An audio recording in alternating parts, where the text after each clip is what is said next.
Hi, so this is my Bosch 1276 DVS belt sander. It's a 4x24 inch variable speed belt sander that Bosch, I think, stopped making maybe in 2010, 2011. And I bought it off eBay because I have a big table I need to sand flat. And what I see, this is the platen here, this piece of steel, and you can see there's a crack in the platen right here. But that's okay because I have some graphite to put a new platen on it anyway. The more interesting part here is that I was able to find this on eBay. The guy didn't know the part number that he had, but I matched it up with pictures, and this is a sanding frame for the 1276. And the way it works, it's like a shoe that you can see it acts like a big wide foot to keep the belt flat around the adjacent material. Then it has a height adjustment here. It's quite well made. It's a big honking piece of aluminum. You can see, so here's the sanding frame. It's surprisingly well made. You can see, compared to my hands, I mean, a 24-inch sander fits in here. And then on the underside, there are these brushes that ride on the wood. So what I need to figure out without any instructions is how to attach it to the sander. And what I figured out, it's got these are pretty difficult to undo. It's got these clips here. All right, well that was not easy.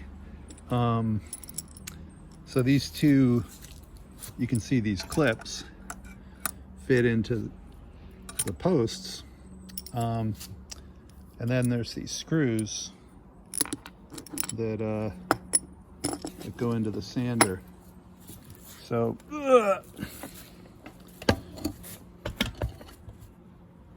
you can see on the back end of the sander, there's these, so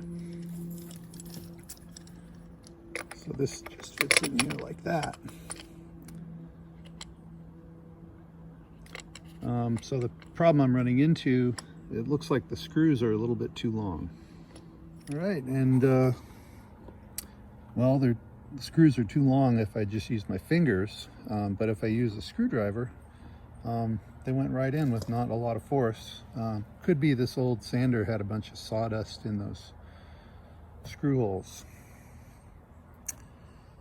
So the other thing to see here is that there's a set screw on top of here, and when you loosen that, these things can move up and down.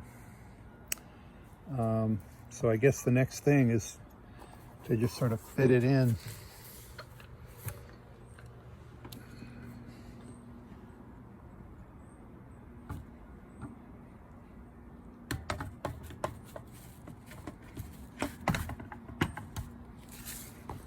Let's see, on the other side,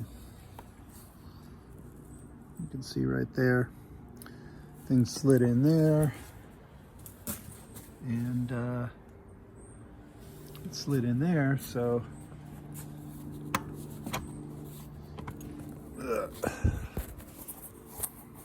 don't know, guess I just have to, oh, then there's some adjustment screws on this plate here to get everything lined up. So I'll see if that's okay. Now I have it all connected together. And the next thing, what I realized is that this knob moves the whole frame forward and back relative to that plate that I screwed onto the front. And by moving forward and back, it moves on these little rails that are on the sander itself. These slots, and those slots are at an angle, so by pulling it this way, it lifts this side of the sander up, and vice versa. So the next thing to look at is getting it true this way. And what I found for that, I think it's a little high on the right there, just slightly. And what I found, that is the roll of those two adjustment screws. So you can see I'm able to lift this thing up. See, that's too far. Well, it's getting there. Anyway, you can, this plate is riding directly on the plastic here, and that provides some friction, so you can move this thing all around. You can see, and so you get it flat that way. And when that's done, then you can tighten those set screws under there. All right, and here we are like a week later. This is a roll of fabric-backed graphite for use as a platen. I took off the old Bosch platen, and I measured this stuff and cut it and reused the screws. I don't know, you can't really see, but there's a screw in there. The screws go across here. You can see this shiny bit sticking out. And the graphite is super slippery, so what makes the sandpaper run a lot cooler. Yeah, I didn't do much sanding with this thing. I tried it for probably half an hour, but I was worried about it eating the backside of the graphite with that crack in the steel. So I just waited, and this stuff showed up, and yeah, as far as I can tell, it's working great. Now, as far as how to align the sanding frame, turns out the real easy technique I found is you get it as straight as you think it's going to be, and then you sand with it. And if it's not flat, you'll see that one side will be accumulating a lot of dust, and the other side will be clean. And that means this side is too high and that side's too low. So generally what I did is I took whatever was the low side, and I undid the set screw here, and I just gave it a little turn to drop the frame down relative to the sandpaper. And yeah, it took 2 or 3 tries and I got it flat. And ever since then, I've been able to take the frame off and on, and the thing pretty much stays flat. So that's the trick. Maybe the last thing, this is a teak bench. It has a bunch of crappy paste fixes and stuff on it, so I figured this would be my guinea pig.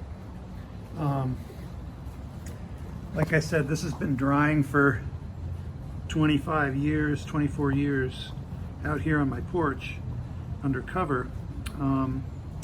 And everybody says, wow, you got to be really careful with a belt sander because it'll eat your wood in no time. But man, I've been sanding for I don't know, probably an hour and a half on this thing and trying to keep it even. And you can see there's some cut or axe marks from when the wood was processed, and I've been trying to get through the wood down to here, and oh man, it's taken forever. I don't know if you can see, but I probably have like I don't know, 0.5 millimeter left, but this wood is like really hard. I didn't think teak was supposed to be so hard, but oh my god.